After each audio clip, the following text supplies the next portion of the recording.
বাংলাদেশে জঙ্গি তৎপরতা শুরু হয়েছে এবং এটা নিয়ে নানা রকম আলোচনা চলছে। একদিকে যেমন আতঙ্কে ভুগছে বাংলাদেশবাসী, ঠিক অন্যদিকে দেখা যাচ্ছে যে সরকারের অন্দরে পরস্পর বিরোধী বক্তব্য, যেটা নিয়েও আলোচনা চলছে।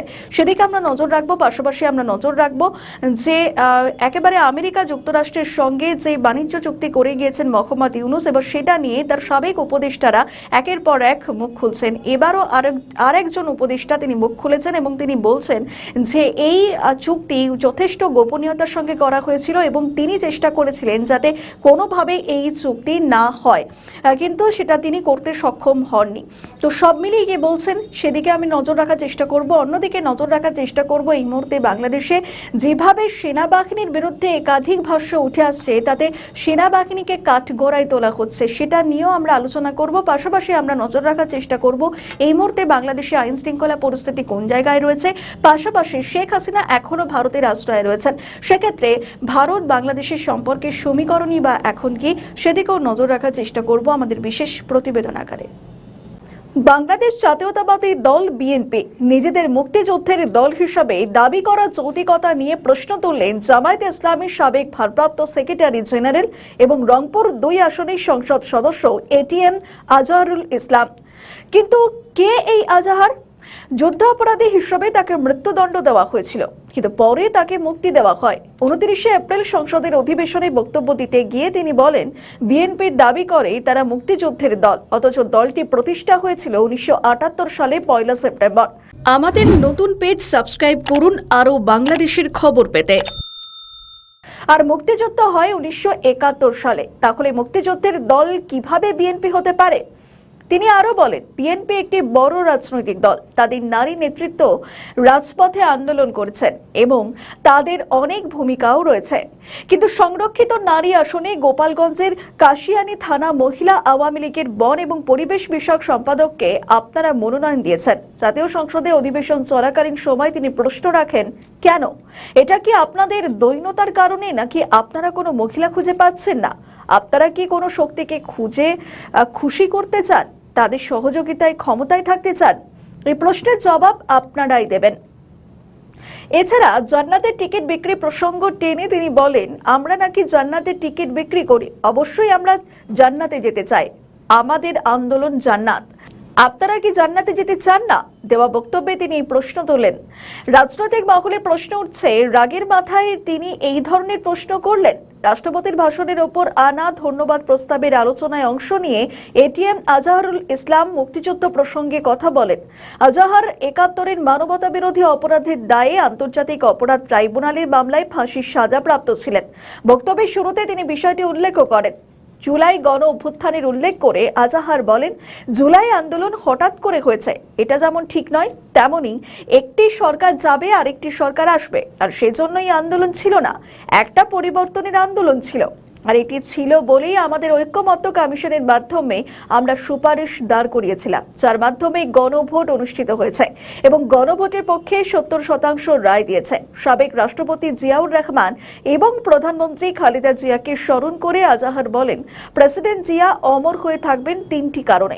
তিনি বাংলাদেশে বহুদলীয় গণতন্ত্র প্রতিষ্ঠা করেছিলেন, তিনি ঐক্যের রাজনীতি করেছিলেন এবং তিনি আধিপত্যবাদ বিরোধী আন্দোলন করেছিলেন। আর তার 7ই নভেম্বর বিপ্লবের মাধ্যমে বাংলাদেশ আধিপত্যবাদ মুক্ত হয়। বেগম খালেদা জিয়া অমর হয়ে থাকবেন, তিনি বাংলাদেশের সংসদীয় গণতন্ত্র প্রতিষ্ঠা করেছেন, তিনি জনগণের কাছে খেতাব পেয়েছেন আপসীর নেত্রী, তিনি ঐক্যের রাজনীতিও করেছেন।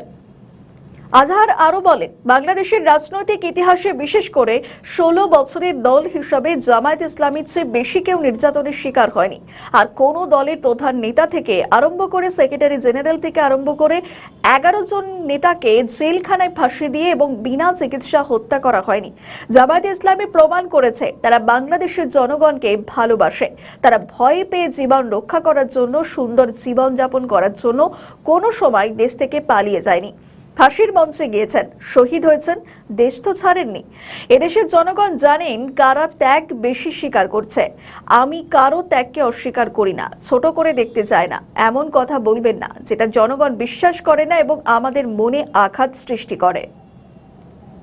আমাদের নতুন পেজ সাবস্ক্রাইব করুন আরও বাংলাদেশের খবর পেতে। বাংলাদেশে জঙ্গি আছে না নেই, এটাই এখন লাখ টাকার প্রশ্ন। সন্ত্রাসবাদী কার্যকলাপ নিয়ে সে দেশে দু মন্ত্রীর গলায় ভিন্ন সুর। দিন কয়েক আগে জঙ্গি তৎপরতার খবর পৌঁছয় বাংলাদেশ পুলিশের সদর দফতরে। দেশের গুরুত্বপূর্ণ স্থাপনা বা ভবনগুলিতে জঙ্গি হামলার আশঙ্কা করা হচ্ছে। এই সব গুরুত্বপূর্ণ জায়গাগুলির মধ্যে রয়েছে বিমানবন্দর সহ বেশ কিছু স্থাপনা। এরই সঙ্গে সচিবালয়, সেনা ছাউনিগুলোতেও নাশকতামূলক হামলা চালানোর আশঙ্কাও করা হচ্ছে বাংলাদেশের প্রশাসনের তরফ থেকে। কিন্তু বাংলাদেশের স্বরাষ্ট্রমন্ত্রীর গলায় তো একেবারে অন্য সুর। স্বরাষ্ট্রমন্ত্রী সালাউদ্দিন জানিয়েছেন বাংলাদেশে কোনো জঙ্গিই নাকি নেই, যা ছিল সবই হাসিনার আমলে। দেশ সেবা উন্মুক্ত করতে পারবো বা সেবা দিতে পারবো, সেই জন্য সবারই সহযোগিতা প্রয়োজন। আমাদের দেশে এরকম কোনো তৎপরতা নেই। কিছু এক্সট্রিমিস্ট গ্রুপ থাকে, পৃথিবীর সব দেশে এরকম অ্যাক্টিভ থাকে, রেডিক্যাল কিছু ফোর্স থাকে, ফান্ডামেন্টাল কিছু পলিটিক্যাল পার্টি থাকে, এগুলো আমরা ইউজ টু, এগুলো থাকে। কিন্তু সেই বিষয়ে আপনি যে শব্দ উচ্চারণ করলেন, আমাদের দেশের বর্তমান কালচারে সেটা এখন আর নাই। আগে সেই শব্দটা উচ্চারিত হতো ফেসিবাদী আমলের সময়। তারা নিজস্ব রাজনৈতিক ফায়দা হাসিলের জন্য এগুলোকে হাতিয়ার হিসাবে তারা ব্যবহার করত। বর্তমানে বাংলাদেশে সেগুলোর এক্সিস্টেন্স নেই। শুনলেন তো কি বলছেন বাংলাদেশের খোদ স্বরাষ্ট্রমন্ত্রী? বীর দর্পে ঘোষণা বলছেন বাংলাদেশে নাকি কোনো জঙ্গি তৎপরতা নেই, যেটুকু ছিল সেটুকুও নাকি হাসিনার জামানায়। আচ্ছা, তাই যদি হবে তাহলে কেন ওইসব স্থাপনায় কেন রেড অ্যালার্ট জারি করেছে সরকার? মন্ত্রীমশাই কি জানেন সেটা, নাকি সরকারের কোনো আমলা লিখে দেওয়া স্ক্রিপ্ট পড়ছেন তোতা পাখির মতো?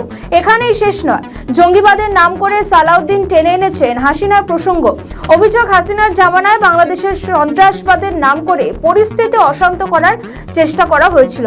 এই তো গেল তারেক সরকারের স্বরাষ্ট্রমন্ত্রীর বক্তব্য। তারই তথ্য উপদেষ্টা কি বলছেন শুনুন। বাংলাদেশ জঙ্গিতে ভরে গেছে, আরেকটা হচ্ছে বাংলাদেশে কোনো জঙ্গি নাই। দুটোই ভুল বলে আমরা মনে করি।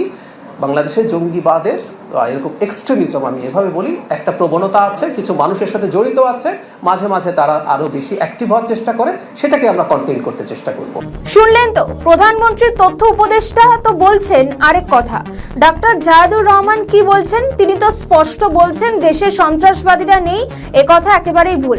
তাহলে ব্যাপারটা কি দাঁড়ালো? স্বরাষ্ট্রমন্ত্রী বলছেন না না, দেশে কোনো জঙ্গি নেই, ওসব ভুয়ো অভিযোগ। আর প্রধানমন্ত্রীর তথ্য উপদেষ্টা বলছেন দেশে জঙ্গিরা নেই, এটা বলা যাবে না। তাহলে কোনটা সত্যি মন্ত্রী মশাইরা? এই তো দেশের জনগণকে টুপি পরানোর খেলা চলছে, সেটাও আবার সাংবাদিকদের সামনে। অতীতেও দেখা গিয়েছে ইউনূস সরকারের আমলে কিভাবে দাগি জঙ্গিদের জেল থেকে ছেড়ে দেওয়া হয়েছে, কিভাবে অস্ত্র লুটপাট হয়েছে বাংলাদেশ থেকে। ওইসব কুখ্যাত জঙ্গিরাই এখন মাথা তুলছে বিএনপি সরকারের আমলে। ওই সময় বাংলাদেশে লুটতরাজ, খুন খারাপি যথেষ্ট হয়েছে, সেই সঙ্গে হয়েছে সংখ্যালঘু হত্যা। প্রশ্ন উঠছে, এসব ঘটিয়েছিল কারা? জেল থেকে যাদের ছেড়ে দেওয়া হয়েছিল তারাই কি খুনোখুনির পিছনে দায়ী ছিল, নাকি অন্য কেউ? ক্ষমতায় এসে এখনো ওইসব দাগি দুষ্কৃতীদের জেলে ভরতে পারেননি তারেক রহমান। উদ্ধার করা যায়নি বিপুল আগ্নেয়াস্ত্র এবং কার্তুজও। আর এসবের মধ্যে নতুন করে জঙ্গি সক্রিয়তা দেখা যাচ্ছে বাংলাদেশে। দেশের সন্ত্রাসবাদদের শেষ করতে বড় ভূমিকা নিয়েছিলেন হাসিনা। তার জামানায় বাংলাদেশে জঙ্গিরা মাথা তুললেও ধারাবাহিকভাবে জিহাদিদের নিকেশ করার অভিযানও চলেছে। সে সময় সীমান্তবর্তী অঞ্চলে ভারত বিরোধী শক্তিকে দমিয়ে রেখেছিলেন হাসিনা। কিন্তু সেই তৎপরতা এখন কোথায়? বিএনপির দুই মন্ত্রী বলছেন দুরকম কথা। একজন বলছেন দেশের সন্ত্রাসবাদীরা নেই, আরেকজন বলছেন জঙ্গিরা এখনো নির্মূল হয়নি। তবে কোন দাবিটা ঠিক? জঙ্গিরা কি একেবারেই নেই? তাহলে কেন চরম সতর্কতা? কি উত্তর দেবে প্রশাসনের? বাংলাদেশের সঙ্গে ভারতের সম্পর্ক কোন দিকে বাঁক নিচ্ছে? শোনা যাচ্ছে বন্ধুত্ব রয়েছে এমন 11টি দেশকে নিয়ে সামরিক মহড়ার প্রস্তুতি নিচ্ছে ভারত, কিন্তু এই তালিকায় নেই বাংলাদেশ। শুনতে অবাক লাগলেও এটাই সত্যি। বন্ধুত্বপূর্ণ 11 প্রতিবেশী দেশের সঙ্গে ভারতের সামরিক বাহিনী এই প্রথমবারের মতো যৌথ সামরিক মহড়ার আয়োজন করেছে। তবে বিস্ময়করভাবে এই 11 দেশের তালিকায় বাংলাদেশের নাম রাখা হয়নি।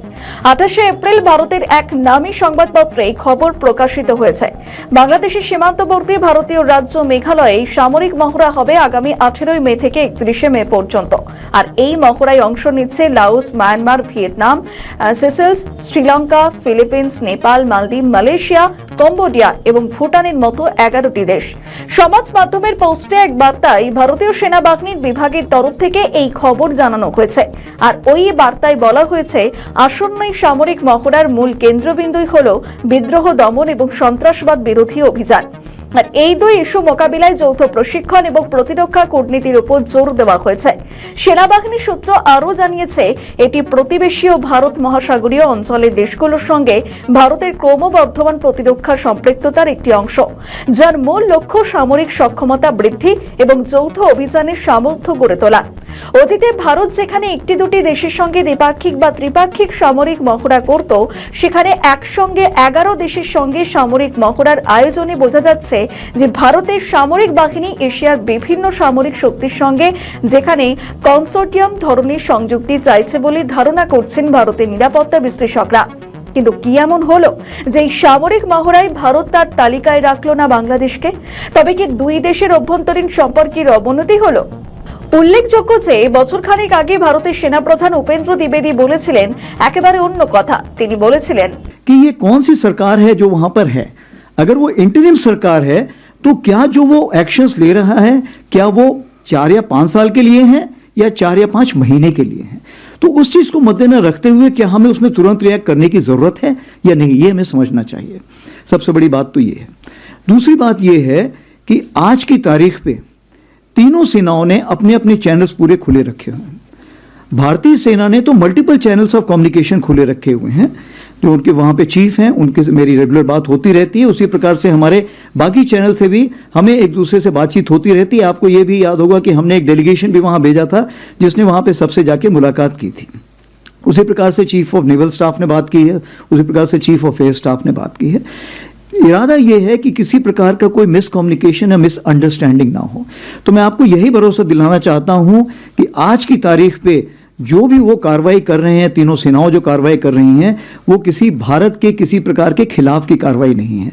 जहां तक कैपेबिलिटी डेवलपमेंट की अब बात करें तो कैपेबिलिटी डेवलपमेंट एक चीज है जो चलती रहती है पूरे वक्त। भारत भी कर रहा है, बाकी देश भी कर रहे हैं, तो वो सबको ऊपर लागू है, वो अपनी कैपेबिलिटी डेवलपमेंट कर सकते हैं।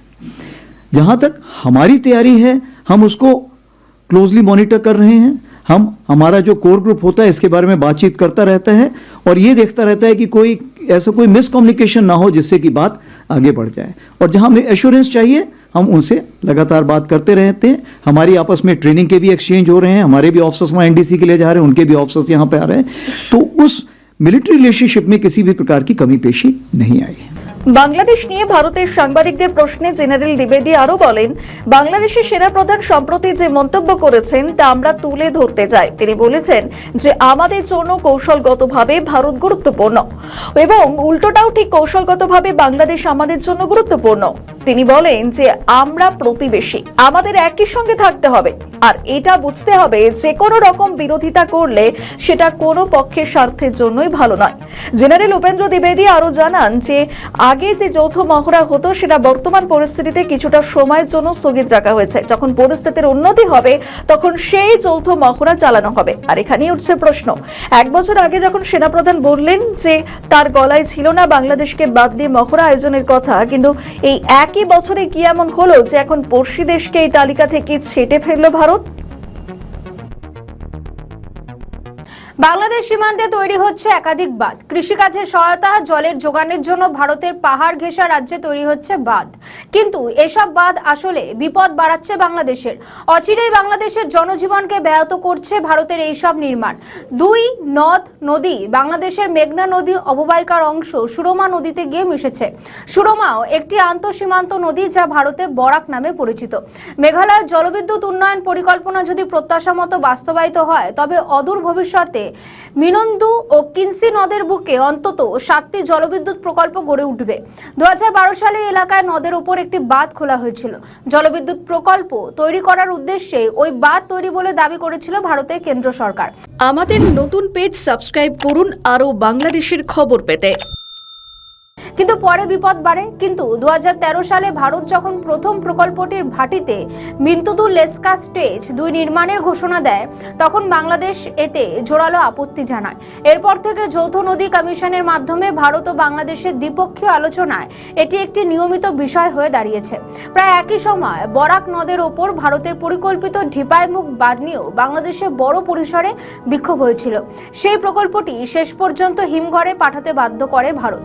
তবে বর্তমানে 210 মেগাওয়াট ক্ষমতার মিন্তুদু লেস্কা স্টেজ 2 প্রকল্পের কাছে নতুন করে গতি এসেছে। মেঘালয়ের বিদ্যুৎ মন্ত্রী মেদবা লিংডো 2026 সালের ফেব্রুয়ারিতে জানিয়েছিলেন, রাজ্য সরকার অন্তত জোরে সোরে এই প্রকল্প এগিয়ে নিয়ে যাচ্ছে এবং ইতিমধ্যেই এই বিস্তারিত প্রকল্প প্রতিবেদন বা ডিপিআর তৈরি হয়ে গিয়েছে। মিন্তুদু লেস্কা স্টেজ 2 প্রকল্প প্রসঙ্গে মন্ত্রীকে উদ্ধৃত করে বলা হয়েছিল যে এটি বাস্তবায়নে কেন্দ্রীয় আর্থিক সহায়তা সহ অর্থায়নের অন্য দিকগুলো খুব শিগগিরই চূড়ান্ত করবে রাজ্য সরকার। 126 মেগাওয়াট ক্ষমতা সম্পন্ন মিন্তুদু লেস্কা স্টেজ 1 প্রকল্পের উজানে থাকা 170 মেগাওয়াটের সেলিম জলবিদ্যুৎ প্রকল্প নিয়েও নতুন করে তোড়জোড় শুরু হয়েছে।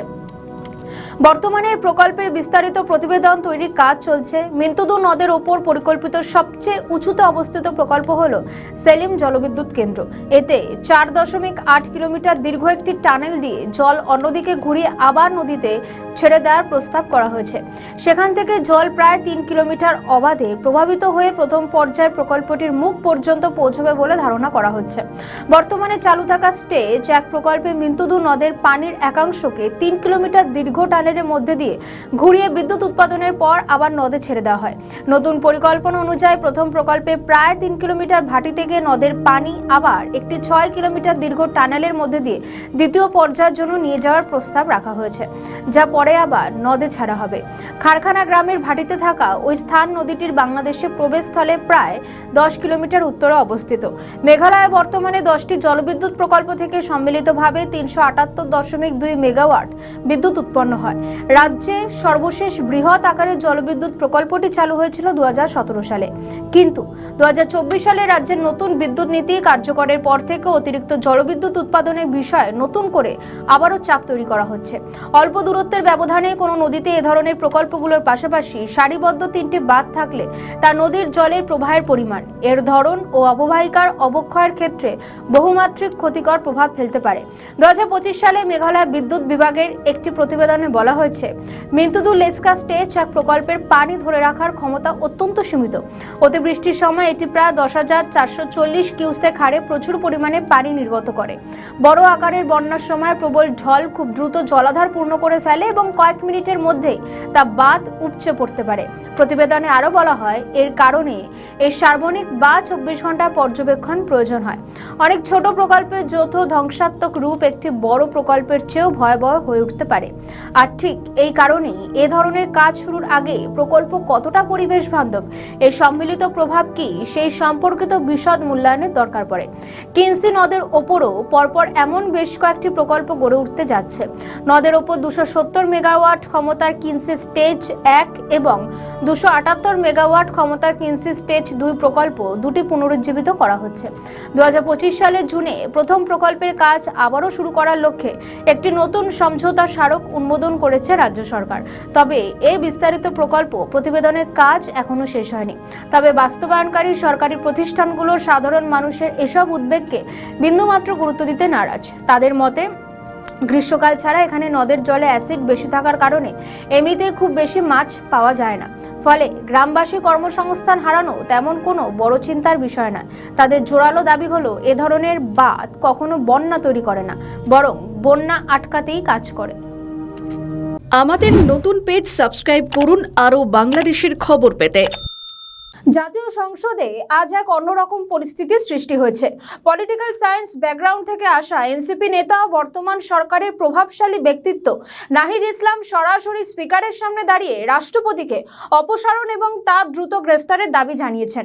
বাংলাদেশের সংসদীয় ইতিহাসে রাষ্ট্রপ্রধানের বিরুদ্ধে এমন সরাসরি অবস্থান নেওয়ার ঘটনা আগে কখনো দেখা যায়নি। অধিবেশন শুরু হওয়ার কিছুক্ষণ পরেই পয়েন্ট অফ অর্ডারে দাঁড়িয়ে ফ্লোর নেন নাহিদ ইসলাম। আমাদের নতুন পেজ সাবস্ক্রাইব করুন আরও বাংলাদেশের খবর পেতে। কটাক্ষের সুরে তিনি রাষ্ট্রপতি নিরপেক্ষতা নিয়ে কার্যত প্রশ্ন তুলে দেন। স্পিকারের উদ্দেশ্যে তিনি বলেন, মাননীয় স্পিকার পদে বসে সংবিধান রক্ষা করার কথা, সে পদ থেকে যদি কেউ আকাঙ্ক্ষার পরিপন্থী কাজ হয় তবে তা জাতি সহজে মেনে নেবে না। রাষ্ট্রপতির সাম্প্রতিক কিছু সিদ্ধান্ত ও বক্তব্যকে সংবিধানের সঙ্গে সাংঘর্ষিক বলে উল্লেখ করা হয়েছে। সংসদের আলোচনায় অংশ নিয়ে নাহিদ ইসলাম বলেন, রাষ্ট্রপতির বক্তব্য আমি শুনিনি, পড়িওনি। সেই বক্তব্য এবং বক্তব্য দেওয়ার সুযোগকে আমরা প্রত্যাখ্যান করেছি। আমরা স্পষ্টভাবে বলেছি, এই রাষ্ট্রপতির অপসারণ প্রয়োজন, তাকে গ্রেফতার করা প্রয়োজন। যে অভিযোগ নাহিদ তুলেছেন তা তদন্ত করা হবে। বক্তব্যের শুরুতেই নাহিদ ইসলাম স্পিকারের উদ্দেশ্যে জাতিকে বলেন, যে রাষ্ট্রের সর্বোচ্চ পদে আসীন ব্যক্তি ক্ষমতার অপব্যবহার করছেন তার প্রধান অভিযোগগুলি হলো জিয়াউর রহমান ও তারেক রহমানকে নিয়ে কটূক্তি। নাহিদ ইসলাম বলেন, রাষ্ট্রপতি জিয়াউর রহমান এবং বিএনপির ভারপ্রাপ্ত চেয়ারম্যান তারেক রহমানকে ভিত্তিহীন এবং মানহানিকর মন্তব্য করেছেন, যা দেশের মানুষের কাছে আবেগে আঘাত এনেছে।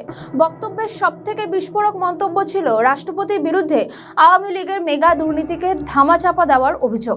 নাহিদ ইসলাম দাবি করেন, রাষ্ট্রপতি কিছু ফাইল আটকে রেখে সাবেক সরকারের দুর্নীতিবাজদের সুরক্ষা দিচ্ছেন। রাষ্ট্রপতির বিরুদ্ধে আর্থিক অনিয়মের অভিযোগ তুলে নাহিদ ইসলাম বলেন, দুর্নীতিবাজ হয়ে যিনি কাজ করেন তিনি রাষ্ট্রের অভিভাবক হতে পারেন না। অনেক সদস্য দাঁড়িয়ে নাহিদের এই বক্তব্যকে কার্যত সমর্থন জানিয়েছেন। পরিস্থিতি কার্যত উত্তপ্ত হলে স্পিকার শান্ত থাকার আহ্বান জানান প্রত্যেককে। স্পিকার বলে, নাহিদ ইসলাম যে অভিযোগগুলি এনেছেন অত্যন্ত গুরুতর। রাষ্ট্রপতির বিরুদ্ধে কোনো ব্যবস্থা নিতে হলে তার সাংবিধানিক প্রক্রিয়ার মাধ্যমে হতে হবে, ধৈর্য ধরতে হবে, দুর্নীতির তদন্ত করতে হবে, তবেই গিয়ে কোনো স্টেপ নেওয়া যাবে, এমনটাই জানিয়েছেন স্পিকার। মুক্তিযুদ্ধকে জাতীয় ঐক্যের ভিত্তি হিসেবে উল্লেখ করে তিনি বলেন, মুক্তিযুদ্ধ আমাদের ফাউন্ডেশন, এ নিয়ে বিতর্কের কোনো সুযোগ নেই। তবে মুক্তিযুদ্ধের নামে লুটপাট ও ফ্যাসিবাদ কায়েমের বিষয়টিও ভোলা যাবে না। জুলাই গণঅভ্যুত্থান ছিল মূলত মুক্তিযুদ্ধেরই নবায়ন। তারেক রহমানের সরকার আসার পর থেকে একের পর এক ঘটনা বহুল ওপার বাংলা বলা যেতে পারে। রাজপথ থেকে সংসদ রীতিমতন উত্তপ্ত। তারেক রহমান কিভাবে সবটা সামাল দেবেন এখন সেটাই দেখার। পাশাপাশি নাহিদ ইসলাম যে রাষ্ট্রপতির বিরুদ্ধে যে অভিযোগ তুলেছেন সেটার জন্য কি তাকে মাসুল গুনতে হবে, সেটাই এখন দেখার। কোন দিকে এগোয় জল, নজর থাকবে। আমাদের ভিডিও ভালো লাগলে লাইক ও শেয়ার করুন, কমেন্ট সেকশনে আপনাদের মতামত জানান। আরও ভিডিও পেতে আমাদের চ্যানেলটিকে সাবস্ক্রাইব করুন এবং প্রতি মুহূর্তে খবরের আপডেট পেতে প্রেস করুন বেল আইকন। ভারত কূটনৈতিকভাবে তারেক রহমানের বিএনপি সরকারের ওপর চাপ সৃষ্টি করেছে বাংলাদেশ রাজনীতিতে আওয়ামী লীগকে ফেরানোর জন্য। বিশেষজ্ঞদের মত, আগামী 4 মে পশ্চিমবঙ্গের ভোটের ফলাফল বের হওয়ার পরেই সম্ভবত ভারত তারেক সরকারের ওপর আওয়ামী লীগকে ফেরানোর জন্য চাপ দেবে। আওয়ামী লীগের কার্যক্রমের ওপর সংসদে যে বিল পাস হয়েছে তার উপর নিষেধাজ্ঞা জারি করা হয়েছে বা নিষিদ্ধ করা হয়েছে এই দলটিকে, আওয়ামী লীগের কার্যক্রমকে, সেটা অবিলম্বে তুলে নেওয়ার জন্য চাপ দিতে পারে ভারত। আমাদের নতুন পেজ সাবস্ক্রাইব করুন আরও বাংলাদেশের খবর পেতে। তারেক রহমান যদি ভারতের চাপের কাছে নত স্বীকার করে আওয়ামী লীগকে বাংলাদেশে ফেরাতে যদি সম্মত হয়, তাহলে আগামী দিনে ভারতের কাছে থেকে বাংলাদেশের যাবতীয় সহযোগিতা পেতে পারে বলে মত বিশেষজ্ঞদের। আর যদি বিএনপি এই চাপের কাছে নতি স্বীকার না করে, তাহলে ভারত আদানিকে বলে পাওনার বিষয়ে বাংলাদেশকে চাপ দিতে বলতে পারে। ভারত এমনকি আর কোনো বিদ্যুৎ যেন বাংলাদেশে না দেওয়া হয় সেই ব্যবস্থা করার পাশাপাশি ভারত থেকেও কোনো ধরনের কোনো দ্রব্য রপ্তানি করার ক্ষেত্রে নিষেধাজ্ঞা তৈরি করতে পারে। এমনকি বাংলাদেশকে ডিজেল দেওয়ার ক্ষেত্রেও পিছুপা হতে পারে ভারত। এতে স্বাভাবিকভাবেই বিএনপি সরকার চাপে পড়বে, কারণ ভারত মুখ ফেরালে আমেরিকা থেকে যদি প্রয়োজনীয় দ্রব্য কিনতে হয় প্রচুর দাম দিয়ে, সেটা বাংলাদেশের বর্তমান পরিস্থিতির ওপর আরও বড় চাপ সৃষ্টি করবে। কারণ বাংলাদেশের অর্থনীতি এই মুহূর্তে ভঙ্গুর অবস্থায় রয়েছে, যে কোনো মুহূর্তে ভেঙে পড়তে পারে অর্থনৈতিক অবস্থা। ফলে এই অবস্থায় দাঁড়িয়ে ভারতই একমাত্র ভরসা এখন বাংলাদেশের। বিশেষজ্ঞদের মতে বিএনপি সরকার হয়তোবা 3-4 মাসের ভিতর রাজি না হলেও পরিস্থিতি যখন একেবারে তলানিতে চলে যাবে তখন বাধ্য হবে ভারতের কথায় রাজি হতে। এটাই হবে ভারতের কূটনৈতিক বিজয়। বিজয় যদি এই চিন্তাভাবনা নেয় তারেক সরকার। কারণ এইভাবেই ভারতের স্বার্থ হাসিল করবে এবং বাংলাদেশ আওয়ামী লীগের কার্যক্রমের ওপর যে নিষেধাজ্ঞা জারি করেছে সেটা যদি তোলে তাহলে এক পরিস্থিতি। ফলে এই অবস্থাতে দাঁড়িয়ে তারেক সরকার ভারতের এই কূটনৈতিক চালকে কিভাবে এখন সামাল দেয়, অর্থাৎ ভারতের কথায় আওয়ামী লীগকে ফের বাংলাদেশের রাজনীতিতে ফেরায় নাকি নিজেদের অবস্থানে তারা অনড় থাকে, সেটাই এখন দেখার।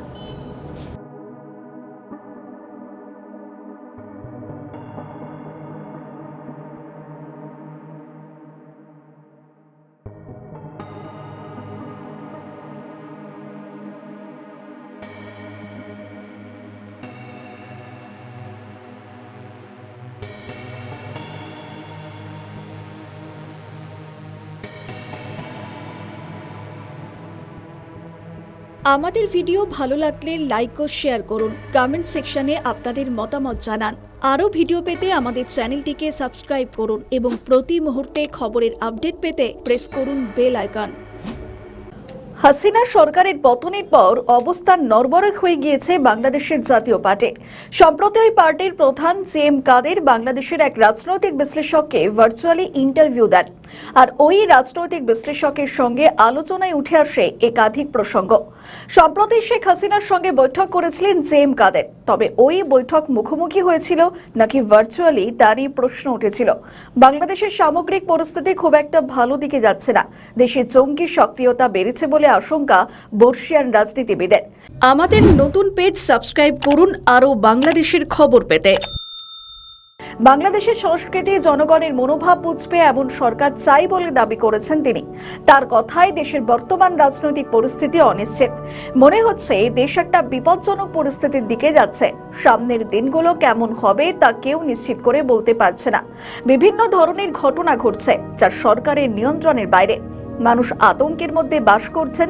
তবে এই বিপজ্জনক পরিস্থিতির মধ্যেও বিএনপিকে সমর্থনের কথা জানিয়েছেন জেএম কাদের। তিনি জানান, দেশে এই মুহূর্তে যে অস্থিরতা চলছে তা কাঙ্ক্ষিত নয়। সাম্প্রতিক পরিস্থিতিকে অনিশ্চিত বলেও মন্তব্য করেছেন তিনি। তার মতে সবাইকে দেশের কল্যাণের স্বার্থে একজোট হয়ে কাজ করতে হবে। বাংলাদেশের জ্বালানি সংকট ও বিদ্যুৎ সংকট নিয়েও সরব হয়েছেন তিনি। বাংলাদেশে আগামী দিনে অর্থনৈতিক মন্দা দেখা দিতে পারে, যার প্রভাব পড়বে দেশের জনজীবনে এবং দেশের মানুষ এক চরম অনিশ্চিত পরিস্থিতির মধ্যে দিয়ে যাচ্ছেন বলে দাবি জেএম কাদেরের। তারেক রহমানের সরকারকে কটাক্ষ করে তার মন্তব্য, বাংলাদেশে এমন চাই ঐক্য, এখন তাতে সফল নয় বিএনপি সরকার, তাহলে কিভাবে দেশকে ঐক্যবদ্ধ করা যাবে? এই প্রশ্নে জেএম কাদেরের জবাব, বাংলাদেশকে এক সুতোয় গাঁথতে হলে সমস্ত রাজনৈতিক দলগুলিকে এক ছাতার নিচে আসতে হবে। নিষিদ্ধ করে রাখলে চলবে না আওয়ামী লীগকে, কার্যক্রমে অনুমতি দিতে হবে জাতীয় পার্টিকেও। সব দলের রাজনীতিবিদরা এক টেবিলে বসলে তবেই দেশে স্থিরতা আসবে, একজোট হবার পথে হাঁটবে দেশ, সব জানিয়েছেন তিনি। কিন্তু এই ধরনের উদ্যোগ না নিলে তা দেশের পক্ষে অকল্যাণকর হবে বলে দাবি তার। কথায় কথায় উঠেছিল হাসিনার সঙ্গে সাক্ষাতের প্রসঙ্গ, তবে আগে এ বিষয়ে তিনি যা বলেছিলেন এবারেও বললেন একই কথা। শেখ হাসিনার সঙ্গে এই সাক্ষাতে শুধুই সৌজন্য বিনিময় হয়েছে, হয়নি কোনো রাজনৈতিক আলোচনা। মাসুদা ভট্টির প্রশ্নে জানিয়েছেন জেএম কাদের, আওয়ামী লীগের প্রতি সমর্থনের কথাও বলেছেন তিনি। ভবিষ্যতে আওয়ামী লীগের রাজনীতিতে প্রত্যাবর্তনের সম্ভাবনা রয়েছে বলেও মত কাদেরের। বাংলাদেশের সাম্প্রতিক পরিবেশ আগের চেয়ে আরো খারাপ, আর এই অবস্থায় দেশবাসীর একাংশ চাইছেন ফিরুন হাসিনা। তাই আগামী দিনে যদি বাংলাদেশের ক্ষমতায় হাসিনাকে ফেরা দেখা যায় তাহলে অবাক হওয়ার কিছু থাকবে না, জানাচ্ছেন জাতীয় পার্টির প্রেসিডেন্ট জেএম কাদের। আমাদের নতুন পেজ সাবস্ক্রাইব করুন আরও বাংলাদেশের খবর পেতে। কোন পথে হাঁটতে চলেছে বাংলাদেশের রাজনীতি? আগামী দিনে কি ব্যভিচারী তারেক রহমানকে ছুঁড়ে ফেলবে বাংলাদেশ, নাকি ওপারে প্রত্যাবর্তন ঘটবে হাসিনার, নাকি কারসাজি করে হাসিনা প্রত্যাপর্ণ ঘটিয়ে তার শাস্তি কার্যকর করবে বিএনপি? বাংলাদেশের জনগণের একাংশ চাইছেন দেশে ফের ক্ষমতায় আসুক হাসিনা, কারণ যে পরিস্থিতির মধ্যে দিয়ে বাংলাদেশ যাচ্ছে তা আওয়ামী লীগের চেয়ে ঢের ভয়ঙ্কর। দেশে বিদ্যুৎ নেই, হামের মতো প্রাণঘাতী রোগকে কাবু করার পরিকাঠামো নেই, জ্বালানির সংকটে ঢুকছে বাংলাদেশ। আমাদের নতুন পেজ সাবস্ক্রাইব করুন আরও বাংলাদেশের খবর পেতে। কিন্তু ওদিকে প্রধানমন্ত্রীর বিলাসিতা বজায় আছে 16 আনা। আমেরিকার চাকর বাংলাদেশ তাদের কাছ থেকে একাধিক বোয়িং বিমান কিনতে চলেছে। দেশের লোক যেখানে খেতে পারছে না সেখানে এত ঠাটবাট কি করে দেখাচ্ছেন তারেক রহমান। বাংলাদেশের অপরাধের সাম্প্রতিক তথ্য সামনে এসেছে। এই তথ্য দেখলে মাথা ঘুরে যাবে আপনারও। জানুয়ারি থেকে এপ্রিল পর্যন্ত সূত্র বলছে পদ্মাপাড়ে খুন করা হয়েছে 854 জনকে, যার মধ্যে খোদ রাজধানী ঢাকাতেই 107টি খুনের ঘটনা। প্রধানমন্ত্রী পদে এসে কোথায় দেশের আইন শৃঙ্খলাকে কড়া হাতে দমন করবেন তা তো করেনি, উল্টে বিএনপির জামানায় খুন জখম লাগাম ছাড়া ভাবে বেড়েছে। এই কি পাওনা ছিল দেশের জনগণের? দেশে এই অস্থিরতার সুযোগ নিয়ে মাথা তুলছে সন্ত্রাসবাদীরা, তাদের কবজা করতে গিয়ে হাবুডুবু খাচ্ছেন প্রধানমন্ত্রী। রাজনীতিতে কোনো কিছুই চিরস্থায়ী নয়, এই প্রবাদ বাক্য তো দীর্ঘদিনের। এবার কি ধীরে ধীরে পালাবদল হবে পদ্মাপাড়ের রাজনীতির? হাসিনার প্রত্যাবর্তনের স্বপ্ন দেখছে তার দলের যুব নেতৃত্ব। কথাটা শুনতে অবাক লাগলেও কিন্তু একটু সত্যি। দিন কয়েক আগে সমাজ মাধ্যমে ভাইরাল হয় এক ভিডিও। আপাত দৃষ্টিতে মনে হতে পারে যে এটা একটা সামান্য ভিডিও, কিন্তু এই ভিডিও বলে দিচ্ছে হাসিনাকে এখনো নেত্রী বলে বিশ্বাস করেন আওয়ামী লীগের নেতাকর্মীরা। বাংলাদেশের লক্ষ্মীপুর জেলা প্রত্যন্ত কমলনগরের রাতে যুব আওয়ামী লীগের কিছু নেতারা শপথ নিয়েছেন।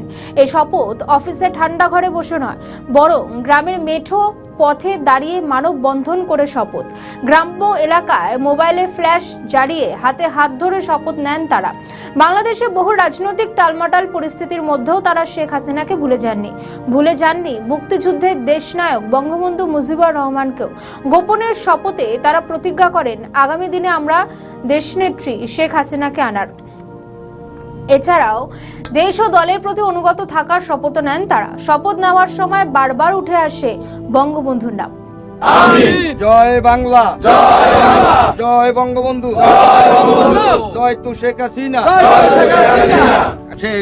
শেখ মুজিব, সালাম জাতির পিতা শেখ মুজিব, সালাম তেল দে গ্যাস দে নইলে।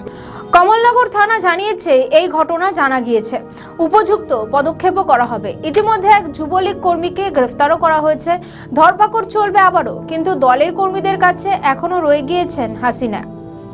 আমি শপথ কইতেছি যে কালকিনি ইউনিয়ন বাংলাদেশ আওয়ামী লীগ ও যুবলীগ মানুষের সেবায় নিজেকে নিয়োজিত রাখবো এবং দেশের প্রতি অনুগত থাকিব এবং বাংলাদেশের স্থপতি জাতির জনক বঙ্গবন্ধু শেখ মুজিবুর রহমানের কন্যা জননেত্রী শেখ হাসিনাকে বাংলাদেশে প্রত্যাবর্তনের জন্য আন্দোলন সংগ্রামে নিয়োজিত থাকিব। আমাদের নতুন পেজ সাবস্ক্রাইব করুন আরও বাংলাদেশের খবর পেতে। সম্প্রতি ঢাকা বার কাউন্সিলের ভোট হয়। এই ভোটের পরিসংখ্যান অত্যন্ত তাৎপর্যপূর্ণ। সূত্রের খবর, 3 ভাগের 1 ভাগ ভোটই পড়েছে। ফলে এই ভোটে যে কমিটি গঠন হবে তার নৈতিক দায়িত্ব নিয়ে প্রশ্ন উঠছে। দেশের বৃহত্তম বার ঢাকা আইনজীবী সমিতি 2026-27 কার্যকরী কমিটির নির্বাচনে দুদিনে ভোট গ্রহণ সম্পন্ন হয়। এই নির্বাচনে মোট ভোটারের 34% আইনজীবী ভোট দিয়েছেন। ভোট দেওয়া থেকে বিরত থেকেছেন 66% ভোটার। কিন্তু কেন এই ছবি? 30 এপ্রিল ভোট গ্রহণ শেষে ঢাকা আইনজীবী সমিতির নির্বাচনে প্রধান নির্বাচন কমিশনার ও বিএনপি চেয়ারপারসনের উপদেষ্টা মণ্ডলীর সদস্য অ্যাডভোকেট মোহাম্মদ বোরহান উদ্দিন এক সংবাদ মাধ্যমকে জানান, প্রথম দিনে ভোট দেন 2759 জন, দ্বিতীয় দিনে ভোট দেন 4310 জন আইনজীবী। তিনি আরো বলেন, সব মিলিয়ে দুদিনে 7069 জন আইনজীবী নিজেদের ভোটাধিকার প্রয়োগ করেন। মোট ভোটার ছিলেন 20,785 জন আইনজীবী। অ্যাডভোকেট মোহাম্মদ বোরহান উদ্দিন বলেন, এই ভোটে কোনো অপ্রীতিকর ঘটনা ঘটেনি। নির্বাচন খুবই উৎসবমুখর পরিবেশে হচ্ছে। আমরা নীল প্যানেল ভোট দিয়েছি, নীল প্যানেল জয়যুক্ত করবে আমাদের বিশ্বাস। বিপুল ভোটে আগামীকালও ভোট আছে, আমরা খুব সুষ্ঠুভাবে আশা করি ভোট সম্পন্ন হবে আগামীকাল। আজকে প্রায় শেষের দিকে, এখন ইতিমধ্যে 4টা বেজে গেছে। খুব উৎসবমুখর মুহুর্মুহুর মানে স্লোগানে সবাই তাদের ক্যাম্পেইন করেছে, ভোটাররা ভোট দিয়েছে। এটা হলো যে আমাদের মূল কথা। আর অনেক বছর পরে একটা সুন্দর ইলেকশন হয়েছে ঢাকা পারে। আমরা বিশ্বাস করি ভবিষ্যতে এভাবে ঢাকা পারে আরও সুন্দর সুন্দর ইলেকশন উপহার দিবে এবং এই বারকে আরও সমৃদ্ধ এবং সুন্দরের দিকে নিয়ে যাবে। সর্বোপরি বাংলাদেশ একটা সমৃদ্ধ দেশে পরিণত হবে। আমরা বিশ্বাস করি। নির্বাচন হয়েছে খুবই উৎসব মুখরভাবে। সুষ্ঠু ভোটদানের লক্ষ্যে বুথের সংখ্যা বাড়ানো হয়েছে। নিরাপত্তা ছিল জোরদার। নির্বাচন কমিশন সূত্রে জানা যায়, নির্বাচনে সভাপতি, সাধারণ সম্পাদক সহ 23টি পদে ভোট গ্রহণ হয়। বিএনপি ও গণ অধিকার পরিষদ সমর্থিত আইনজীবীরা, বাংলাদেশ জাতীয়তাবাদী আইনজীবী ঐক্য প্যানেল বা নীল প্যানেল এবং জামাত ও জাতীয় নাগরিক পার্টি তথা এনসিপি সমর্থিত আইনজীবী ঐক্য পরিষদ বা সবুজ প্যানেলে প্রতিদ্বন্দ্বিতা করছেন। উভয় প্যানেলে 23 জন করে মোট 46 জন ছাড়াও স্বতন্ত্র 8 জন প্রার্থী বিভিন্ন পদে প্রতিদ্বন্দ্বিতা করছেন। তবে নির্বাচনে মাঠে নেই আওয়ামী লীগ সমর্থিত সাদা প্যানেল। প্যানেল না থাকলেও আওয়ামী লীগ সমর্থিত কয়েকজন আইনজীবী স্বতন্ত্রভাবে নির্বাচন করতে চাইলে মনোনয়ন নিতে বাধার সম্মুখীন হন বলে গণমাধ্যমে অভিযোগ করেন কয়েকজন আইনজীবী। নির্বাচনে বিএনপি জোট নীল প্যানেল থেকে সভাপতি পদে মোহাম্মদ আনোয়ার জাহিদ ভুইয়া এবং সাধারণ সম্পাদক পদে মোহাম্মদ আবুল কালাম খান প্রতিদ্বন্দ্বিতা করছেন। অপরদিকে জামাত এনসিপি সমর্থিত 11 জোটের সবুজ প্যানেল থেকে সভাপতি পদে এস.এম. কামাল উদ্দিন এবং সাধারণ সম্পাদক পদে মোহাম্মদ আবু বাক্কার সিদ্দিকী লড়ছেন। এর আগে আওয়ামী লীগ সরকারের আমলে 2024 সালের 28 ও 29 ফেব্রুয়ারি সর্বশেষ নির্বাচন অনুষ্ঠিত হয়েছিল। ওই নির্বাচনে সভাপতি, সাধারণ সম্পাদক সহ 21টি পদে নির্বাচিত হন আওয়ামী লীগ সমর্থিত আইনজীবীরা। তবে 2024 সালে 5ই আগস্ট আওয়ামী লীগ সরকার পতনের পর ঢাকা আইনজীবী সমিতি নির্বাচিতরা আদালতে আসা বন্ধ করে দেন। এতে সমিতির সব কার্যক্রম বন্ধ হওয়ার উপক্রম হয়। এই পরিস্থিতিতে ওই বছরের 13ই আগস্ট অ্যাডহক কমিটি গঠন করেন বিএনপি ও জামাতপন্থী আইনজীবীরা। এরপর থেকেই তারা দায়িত্ব পালন করে আসছিলেন। সব মিলিয়ে ভোটের ফল এবার কি হয় সেটাই এখন দেখার। ইউনূস জামানায় ছেড়ে দেওয়া হয়েছিল প্রায় 1000 জঙ্গিকে। তারাই কি এখন দাপিয়ে বেড়াচ্ছে বাংলাদেশে? প্রশ্নটা উঠছে এবং জোরালোভাবে উঠছে। সূত্রের খবর, সম্প্রতি বিদেশি জঙ্গি সংগঠনের সদস্য ইশতিয়াক আহমেদ সামি ওরফে আবু বাক্কার ওরফে আবু মোহাম্মদকে পুলিশ গ্রেফতার করেছে। তার সঙ্গে সেনাবাহিনী থেকে বরখাস্ত হওয়া 2 ব্যক্তির নিয়মিত যোগাযোগের কথাও জানা গিয়েছে। আর এ নিয়ে বাংলাদেশের সন্ত্রাসী কার্যকলাপের আশঙ্কা জাঁকিয়ে বসেছে। দেশের গুরুত্বপূর্ণ স্থাপনাগুলিতে সম্ভাব্য জঙ্গি হামলার আশঙ্কায় রাজধানীর হযরত শাহজালাল আন্তর্জাতিক বিমানবন্দর সহ দেশের 8টি বিমানবন্দর নিরাপত্তা ব্যবস্থা জোরদার করা হয়েছে। মোস্তফা মাহমুদ সিদ্দিক বলেন, পুলিশ সদর দফতরের একটি চিঠির পর দেশের 8টি বিমানবন্দরের নিরাপত্তা জোরদার করা হয়েছে।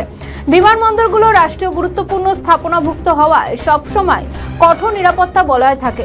তবে ওই চিঠি পাওয়ার পর নিরাপত্তা আরও বাড়ানো হয়েছে। এটি নিয়মিত কার্যক্রমেরই অংশ বলে উল্লেখ করেন তিনি। বাংলাদেশে বর্তমানে 3টি আন্তর্জাতিক বিমানবন্দর রয়েছে।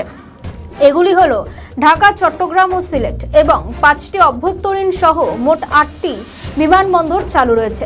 এসব বিমানবন্দরে বেবিচকের নিজস্ব এভিয়েশন সিকিউরিটি ছাড়াও আর্মড পুলিশ ব্যাটালিয়ন তথা এপিবিএন এবং অন্যান্য আইন শৃঙ্খলা রক্ষাকারী বাহিনীও গোয়েন্দা সংস্থার সদস্যরা নিরাপত্তার দায়িত্বে নিয়োজিত থাকেন। এর আগে গত বৃহস্পতিবার পুলিশ সদর দফতর থেকে পাঠানো এক সতর্ক বার্তায় বলা হয়, নিষিদ্ধ ঘোষিত একটি উগ্রবাদী সংগঠনের সদস্যরা জাতীয় সংসদ ভবন সহ দেশের গুরুত্বপূর্ণ স্থাপনায় হামলা চালাতে পারে।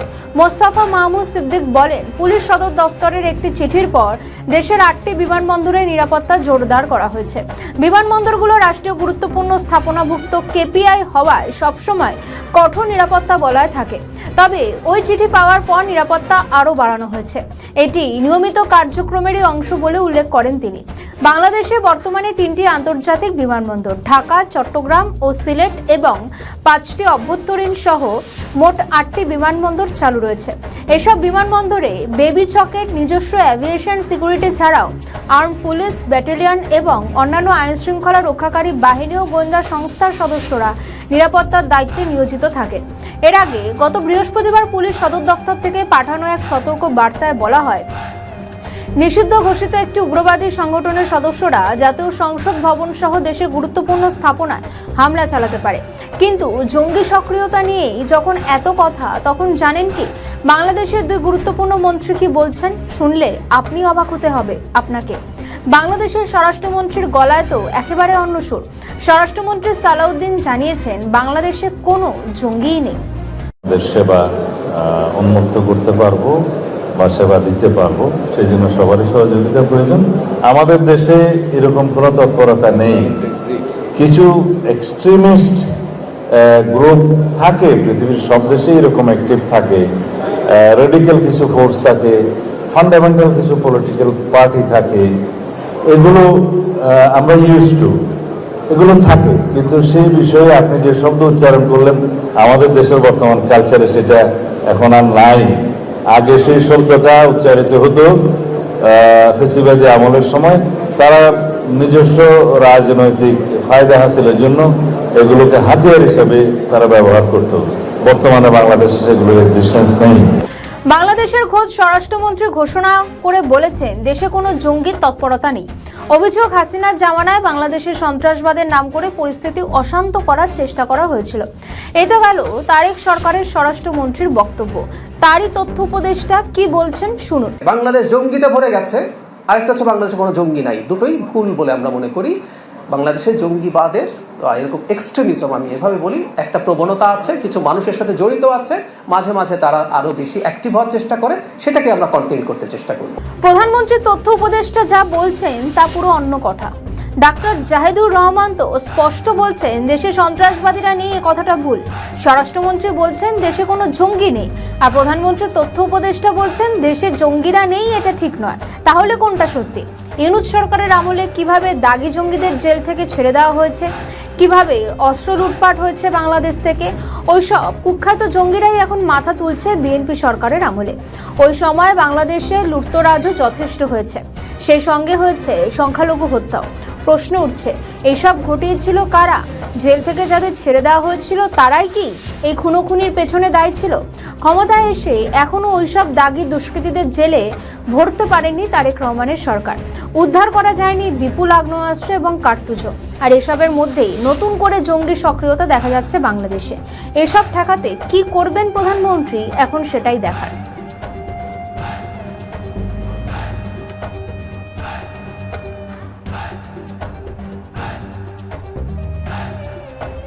পশ্চিমবঙ্গে দুদফায় নির্বাচন সম্পন্ন হয়েছে। ৪ মে ফলাফল।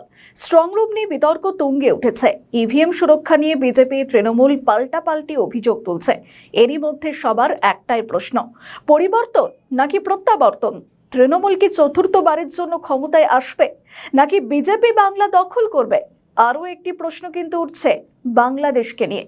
যদি বিজেপি বাংলার মসনদে বসে, তবে বিপদ বাড়তে চলেছে ইউনূসপন্থীদের। যে আলোচনা এখন তুঙ্গে, কিন্তু কিসের ভিত্তিতে, কোন আঙ্গিকে বলছেন রাজনৈতিক বিশেষজ্ঞরা? চলুন আলোচনা করা যাক। আমাদের নতুন পেজ সাবস্ক্রাইব করুন আরও বাংলাদেশের খবর পেতে। পশ্চিমবঙ্গে বিধানসভা নির্বাচনের ফলাফলে বেশ খানিকটা নির্ভর করে বাংলাদেশের পরিস্থিতি ঠিক কোন দিকে যাচ্ছে। এখনো নির্বাচনের ফলাফল ঘোষণা হয়নি, তার মধ্যে বিভিন্ন বুথ ফেরত সমীক্ষা উঠে আসছে। বেশিরভাগ বুথ ফেরত সমীক্ষা বিজেপির দিকেই রায় দিচ্ছে, যদিও আসল ফলাফল জানা যাবে আগামী সোমবার। তবে যে আভাস, তাতে বিজেপির পক্ষেই হাওয়া। এবার দেখা গিয়েছে প্রথম দফা নির্বাচনে 92% ভোট পড়েছে, আর দ্বিতীয় দফাতে 92.47% ভোট পড়েছে। দ্বিতীয় দফার ভোটদানের শতাংশের হার প্রথম দফাকে ছাপিয়ে গিয়েছে, যা এবারের রেকর্ড। এখন ভোটদানের রেকর্ড দেখা গিয়েছে 2011 সালে, এরপর ফের 2026। অনেকে বলছেন 2011 রেকর্ড হারে ভোট পড়তেই 34 বছরের বাম জমানার অবসান ঘটেছিল, ক্ষমতায় এসেছিল তৃণমূল কংগ্রেস। এইবারও ভোটদানের শতাংশের নিরিখে পরিবর্তনের হবার কথাই বলছেন অনেকে। এক্ষেত্রেই বাংলাদেশের বিভিন্ন গণমাধ্যম বলছে, বিজেপি যদি ক্ষমতায় আসে তবে অনেকটাই বিপদ বাড়বে ইউনূসপন্থীদের, মূলত যারা ভারত বিরোধিতা করে। এতদিন কেন্দ্রে থাকলেও পশ্চিমবঙ্গে ক্ষমতায় না থাকার কারণে অনেক সিদ্ধান্তই কিন্তু নিতে পারেনি বিজেপি। অনেক বাংলাদেশের জন্য সিদ্ধান্ত নিতে পারেনি। কেন্দ্রীয় সরকারের বিপক্ষে যখন রাজ্য সরকার থাকে, তখন অনেকটাই অসুবিধে হয়। অনেকে এটাও বলছেন যে কলকাতায় রত আওয়ামী লীগের নেতা কর্মীদের জন্য কিন্তু এটা সুখবর যে বিজেপি বাংলা দখল করবে। রাজনীতির সমীকরণে এটা মনে করা হচ্ছে। এদিকে বাংলাদেশে রয়েছে বিএনপি, যেখানে তারেক রহমান দেশের হাল ধরেছেন, কিন্তু দেশে যেভাবে একাধিক সংকট মাথাচাড়া দিচ্ছে, তাতে কতটা দেশ ভালোর পথে এগোয় তা নিয়ে কিন্তু সংশয় রয়েই যাচ্ছে। বিরোধী দল জামায়াতে ইসলামী, এনসিপি তারা রাস্তায় নেমে আন্দোলনের হুমকি দিচ্ছে প্রতিনিয়ত। সব মিলিয়ে পরিস্থিতি অত্যন্ত জটিল। অনেকে বলছেন তারেক রহমান 5 বছর পূর্ণ করতে পারবেন না, তার আগেই সরকারের পতন ঘটবে। এদিকে যদি পশ্চিমবঙ্গে ক্ষমতায় আসে বিজেপি, তবে পরিস্থিতি কঠিন হবে বাংলাদেশের জন্য। তবে বিএনপির জন্য কঠিন না হলেও যারা ভারত বিদ্বেষ ছড়াচ্ছেন তাদের অবস্থা খারাপ হবে। যদিও বিএনপি ক্ষমতায় আসার পর ভারত বিদ্বেষ কমেছে, কিন্তু এখনো পরিস্থিতি বেগতিক হলে, তারেক রহমান সরকারের বিরুদ্ধে আন্দোলন শুরু হলে ভারত বিদ্বেষ ছড়াবেন ছাত্র নেতারা, যেমনটা এখনো দেখা যাচ্ছে। এদিকে এখনো ভারত বাংলাদেশের সঙ্গে বিভিন্ন স্থগিত হওয়া প্রকল্পের নবীকরণ বা এগুলো চালু হয়নি, সেটার জন্য ক্ষতির সম্মুখীন হয়েছে বাংলাদেশ। এটার ক্ষেত্রে অনেকাংশে নির্ভর করছে বলে মত রাজনৈতিক বিশেষজ্ঞদের।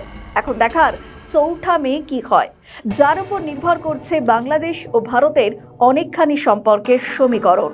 আমাদের ভিডিও ভালো লাগলে লাইক ও শেয়ার করুন, কমেন্ট সেকশনে আপনাদের মতামত জানান। আরও ভিডিও পেতে আমাদের চ্যানেলটিকে সাবস্ক্রাইব করুন এবং প্রতি মুহূর্তে খবরের আপডেট পেতে প্রেস করুন বেল আইকন। বাংলা 2 দফার ভোট শেষ, এবার অপেক্ষা নির্বাচনের ফলাফলের। 4 মেতে ফল বেরোবে রাজ্যের ভোটের ফল নিয়ে বঙ্গে উঠে আসছে একের পর এক সমীক্ষা। তবে শুধু বাংলায় নয়, গঙ্গার এপারের ভোটের ফলের আগে উত্তাপ ছড়িয়ে পড়েছে পদ্মার ওপারেও। 4 মের আগে যে উত্তাপে রুটি সেকছে বাংলাদেশের রাজনীতি। একাধিক সমীক্ষার পূর্বাভাস, বঙ্গে এবার সরকার গড়তে চলেছে বিজেপি। মুখ্যমন্ত্রী মমতা বন্দ্যোপাধ্যায় তৃণমূলের ঘাসফুল এবার ফুটবে না বঙ্গের মাটিতে। আমাদের নতুন পেজ সাবস্ক্রাইব করুন আরও বাংলাদেশের খবর পেতে। তার জায়গায় পদ্মের চাষ দেখবে এবার বাংলা। কিন্তু সূত্রের খবর, এই ধরনের সমীক্ষা বেশিরভাগ সময় মুখ থুবড়ে পড়ে। গণনার দিন দেখা যায় নিরঙ্কুশ শাসনে বাংলার সিংহাসন ছিনিয়ে নিয়েছে সেই তৃণমূল সরকার। 2011 বিধানসভা ভোটের পর এখনো পর্যন্ত বাংলার সবকটি বিধানসভা ভোটেই প্রত্যাবর্তন হয়েছে ঘাসফুলের। সসম্মানে ফিরেছে মমতার সরকার। রাজনৈতিক বিশ্লেষকদের একাংশের মতে এবারের ভোটে কাজ করেছে বেশি কিছু ফ্যাক্টর, যা তৃণমূলের ভোট ব্যাংকের বিপরীতে যেতে পারে। এর মধ্যে অন্যতম গত কয়েক বছরের শাসক দলের বিরুদ্ধে ওঠা একের পর এক দুর্নীতির অভিযোগ। শিক্ষা, স্বাস্থ্য, খাদ্য সহ একাধিক ক্ষেত্রে দুর্নীতির অভিযোগে মন্ত্রিত্ব ছাড়তে হয়েছিল তৃণমূলের একের পর এক হেভিওয়েটদের। সম্প্রতি এসআইআর গুরুত্বপূর্ণ ভূমিকা নিতে পারে বলে মত রাজনীতির কারবারিদের। কিন্তু কেন বাংলার ভোটে প্রভাব পড়তে পারে বাংলাদেশে? গত কয়েক বছর ধরে অনুপ্রবেশ, পুশব্যাক এই শব্দবন্ধগুলি উঠে এসেছে বাংলার রাজ্য রাজনীতিতে। এসআইআর এর সময় বনগাঁ, স্বরূপনগরের হাকিমপুর সীমান্তে ভিড়ের ছবি দেখা গিয়েছে। বাংলায় বহুদিন ধরে ঘাঁটি গেড়ে থাকা বাংলাদেশি অনুপ্রবেশকারীরা ওই সময় সীমান্ত পথে ফিরে গিয়েছেন বাংলাদেশে।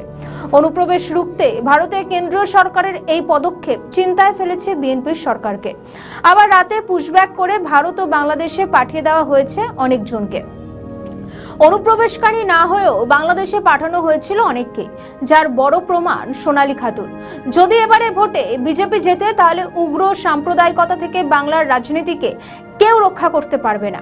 উত্তরপ্রদেশ সহ অন্যান্য রাজ্যগুলিতে যেমন আমরা দেখেছি উগ্র হিন্দুত্ববাদের জয় জয়কার, তেমনি বাংলাতেও বিজেপি এলে তেমনটাই করবে, এতে কোনো সন্দেহ নেই।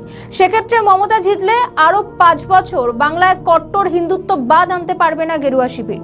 তার জেরে বাংলার সীমান্তে সংখ্যালঘুদের হেনস্থা হওয়ার আশঙ্কা থেকেই যাচ্ছে।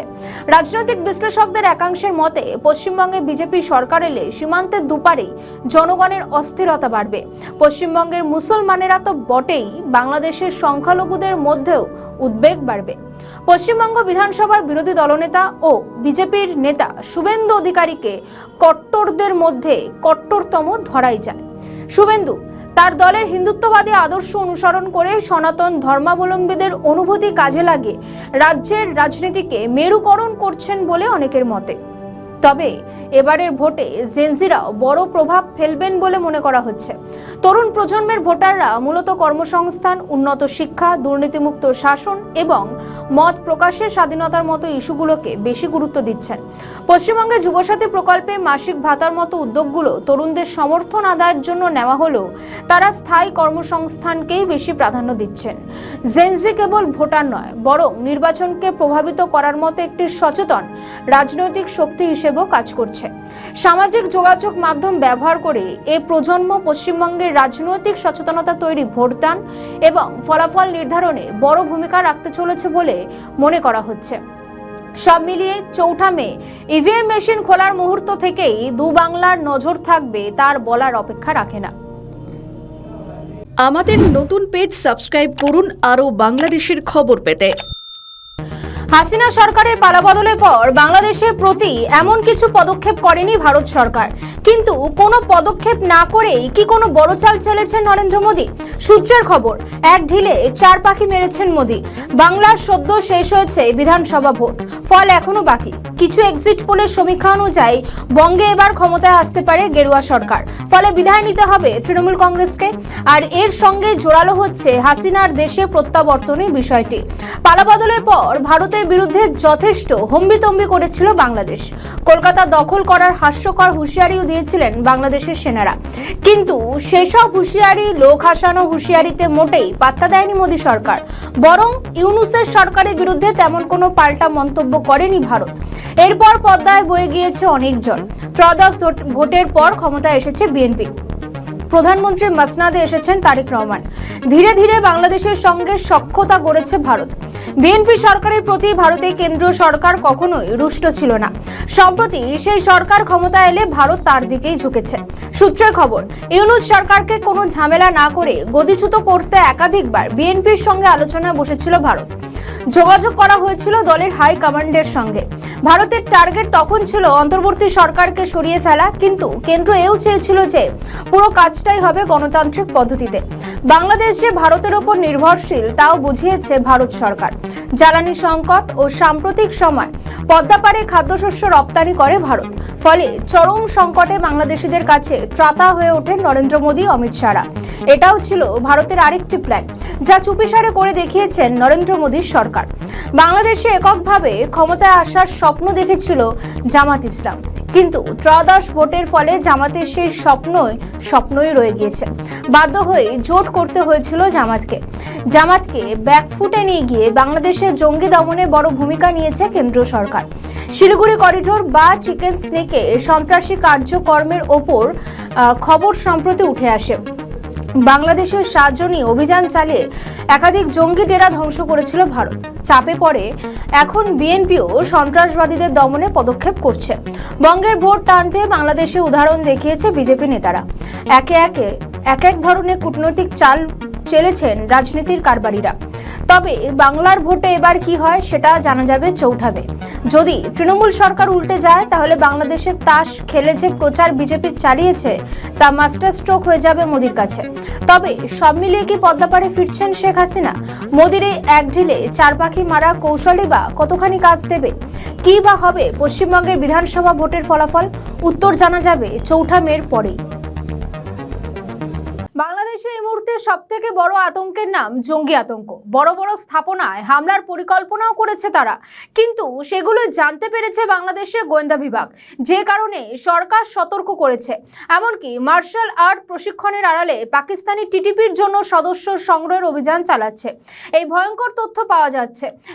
বিমান বাহিনীর 26 জনকে গ্রেফতার করা হয়েছে। অবসরপ্রাপ্ত সেনাবাহিনীর অন্তত 4 জনের সম্পৃক্ততা পাওয়া গিয়েছে। এর মধ্যে আরও ভয়ঙ্কর তথ্য হলো, গতকাল ঢাকায় পাকিস্তানি জঙ্গি গোষ্ঠী টিটিপির অন্তত 4 জন জঙ্গিকে গ্রেফতার করা হয়েছে, যারা নাকি সবাই বাংলাদেশি নাগরিক। কেউ কেউ বলছেন এরা ইউনূসের এক একটি রত্ন। আমাদের নতুন পেজ সাবস্ক্রাইব করুন আরও বাংলাদেশের খবর পেতে।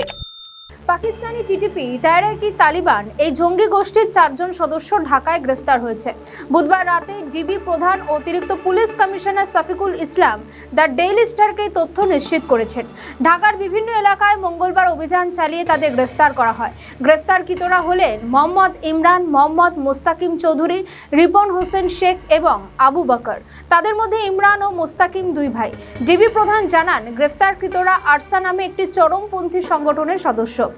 তবে এই আরসা রোহিঙ্গা বিদ্রোহী গোষ্ঠী আরাকান রোহিঙ্গা সালভেশন আর্মি বা আরসা নয়। সংগঠনটি টিটিপির আদর্শে অনুপ্রাণিত। অভিযানের পর পুলিশ সন্ত্রাস বিরোধী আইনে একটি মামলা করেছে। আজ আসামিদের আদালতে হাজির করে 7 দিনের রিমান্ড আবেদন করলে মেট্রোপলিটন ম্যাজিস্ট্রেট আমিনুল ইসলাম জুনায় 4 দিনের রিমান্ড মঞ্জুর করেন। অনেকে বলছেন অন্তর্বর্তীকালীন সরকারের আমলেই এই জঙ্গিদের বারবার অন্তর্লক্ষ্য করা গিয়েছে বাংলাদেশে, কিন্তু কোনো রকম অ্যাকশন নেননি মোহাম্মদ ইউনূস। তার মধ্যে ঢাকা করাচি বিমান চালু করা হয়েছে। অনেকে বলছেন জঙ্গির বারবার অন্ধের এটিও একটি অন্যতম কারণ। এমনকি 2024 সালে 5ই আগস্টের পর যখন বাংলাদেশ ভারতের সঙ্গে ক্রমশ দূরত্ব তৈরি করে, তখন পাকিস্তানের সঙ্গে মাখো মাখো সম্পর্ক তৈরি হয় বাংলাদেশের। সেই সময় ভারত বাংলাদেশিদের জন্য ভিসা পরিষেবা জটিল করে দেয়, কিছু ক্ষেত্রে ভিসা বাতিল করে দেয়। উল্টো দিকে পাকিস্তান বাংলাদেশিদের জন্য ভিসা অবাধ করে, এমনকি বাংলাদেশ ও পাকিস্তানিদের জন্য ভিসা পরিষেবা এক ধাক্কায় সহজ করে দেয়। খুব সহজেই যে কোনো পাকিস্তানি নাগরিক বাংলাদেশে প্রবেশ করতে পারবে অবাধে। বিশেষজ্ঞরা বলছেন যেভাবে বাংলাদেশে জঙ্গির আস্তানা তৈরি হয়েছে সেটাই কারণগুলির জন্য যথেষ্ট। এখন বাংলাদেশে দেখা যাচ্ছে সরকার বিভিন্ন বিমানবন্দরে সতর্কতা জারি করেছে। অনেকে আশা করেছিলেন মোহাম্মদ ইউনূসের নেতৃত্বাধীন অন্তর্বর্তীকালীন সরকারের বিদায়ের পর বিএনপি এবার লাগাম টানবে, কিন্তু আদৌ কি সেটা হয়েছে? কারণ প্রধানমন্ত্রীর দফতর একরকম বলছে, অন্যদিকে স্বরাষ্ট্র মন্ত্রণালয় আরেক রকম বলছে যে দেশে জঙ্গি রয়েছে এবং তার সরকার এই তৎপরতা শূন্যের কোঠায় নামিয়ে আনবে। সব মিলিয়ে সাধারণ জনগণের কাছে বিষয়টা খুবই দ্বন্দ্ব তৈরি করেছে। পাশাপাশি ফের এই ইস্যুতে আন্তর্জাতিক ক্ষেত্রে আলোচনা চলছে। সম্প্রতি প্রধানমন্ত্রীর তথ্য উপদেষ্টা জাহাদুর রহমান মন্তব্য করেছেন জঙ্গি রয়েছে, জঙ্গি তৎপরতা শূন্যের কোঠায় নামিয়ে আনার বিষয়ে কাজ করছে। সচিবালয় সরকারের বিভিন্ন কার্যক্রমের অগ্রগতি নিয়ে কথা বলার সময় একটি সাংবাদিকের প্রশ্নের উত্তরে জবাব দেন তিনি। এদিকে স্বরাষ্ট্রমন্ত্রী বলেন দেশে জঙ্গিবাদের কোনো অস্তিত্ব নেই। এর আগে ঠিক একই রকম কথা বলা হয়েছিল অন্তর্বর্তীকালীন সরকারের আমলে। এখন বাংলাদেশের যে ভয়াবহ পরিস্থিতি সেটি কিভাবে লাগাম টানতে পারে বিএনপি সরকার, সেটাই এখন দেখার। আমাদের ভিডিও ভালো লাগলে লাইক ও শেয়ার করুন, কমেন্ট সেকশনে আপনাদের মতামত জানান। আরও ভিডিও পেতে আমাদের চ্যানেলটিকে সাবস্ক্রাইব করুন এবং প্রতি মুহূর্তে খবরের আপডেট পেতে প্রেস করুন বেল আইকন। কিছুদিন আগে বাংলাদেশে শোনা গিয়েছিল এনসিপি নেতা নাহিদ ইসলামকে বলা হয়েছে এক দফার ঘোষক, কখনো বলা হয়েছে গণতন্ত্রের ইমাম।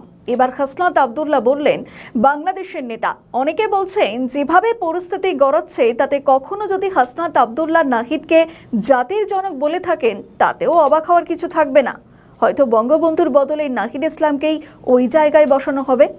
নাহিদ ইসলামকে সংসদে বেশ উত্তেজনাপ্রবণ ভাষণ দিতে দেখা গিয়েছে। এরপর হাসনাত আব্দুল্লাহ ফেসবুকে পোস্ট করেন বাংলাদেশের নেতা হিসাবে, আমার নেতা হিসাবে প্রতিষ্ঠা করার চেষ্টা করেছেন নাহিদ ইসলামকে। আমাদের নতুন পেজ সাবস্ক্রাইব করুন আরও বাংলাদেশের খবর পেতে। এই হাসনাত আব্দুল্লাহ সম্প্রতি সংসদের সমস্ত সদস্যদের জন্য যেখানে গাড়ি চেয়েছেন, আর যেটা নিয়ে তুমুল বিতর্কও তৈরি হয়েছে। গাড়ি চাওয়ার বৈধতা নিয়ে অনেকে প্রশ্নও তুলেছেন, যৌক্তিক প্রসঙ্গ তুলে ধরেছেন।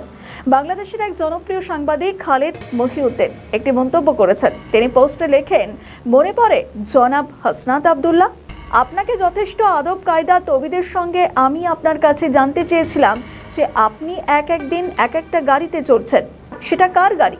আপনি তখন আমাকে বলেছিলেন আমার মতো নাকি শত শত খালেদ মহিউদ্দিন রয়েছে যে আমাকে গাড়ি দেওয়ার মতো।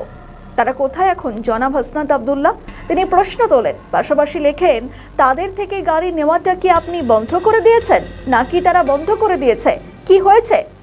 এখন তার গাড়ি নেই বলে সংসদ সদস্যদের জন্য গাড়ি চাইছেন, সরকারের গাড়ি চাইছেন, অথচ যে গাড়ি শুল্কবিহীন, যে গাড়ি আমদানির সুযোগ সংসদের, সেটার বিরুদ্ধে কথা বলছেন। শুল্কবিহীন গাড়ি কিনতে হলে নিজের টাকা লাগে, কিন্তু তিনি নিজে কিনতে চান না, সরকারের টাকায় কিনতে চান। আর এই প্রসঙ্গে খালেদ মহিউদ্দিন বলেছেন, আপনি বাংলাদেশের জনগণের প্রতিনিধি হিসাবে অবশ্যই ওয়ারেন্ট অফ প্রেসিডেন্সির সরকারি কর্মচারী কর্মকর্তা যারা গাড়ি পান তাদের অনেক ওপরে। এরপর তিনি বলেন যে তাদের সঙ্গে আপনার কোনো তুলনাই হয় না, তার গাড়ি তারা পাবে বলে আপনিও গাড়ি পাবেন, এটা হয় না। জনপ্রতিনিধিত্ব আদেশেই রয়েছে যে আপনি কি পাবেন আর কি পাবেন না। আপনাকে 70,000 টাকা যাতায়াত খরচ দেওয়া হয়, আপনি ট্যাক্স ফ্রি গাড়ি চান না, সরকার থেকে গাড়ি চান কেন? কারণ ওয়ারেন্ট অফ প্রেসিডেন্সি যারা আপনার নিচে রয়েছে তারা গাড়ি পান, আপনি পান না। ভাই, আপনার গাড়ি পাওয়ার কথা না।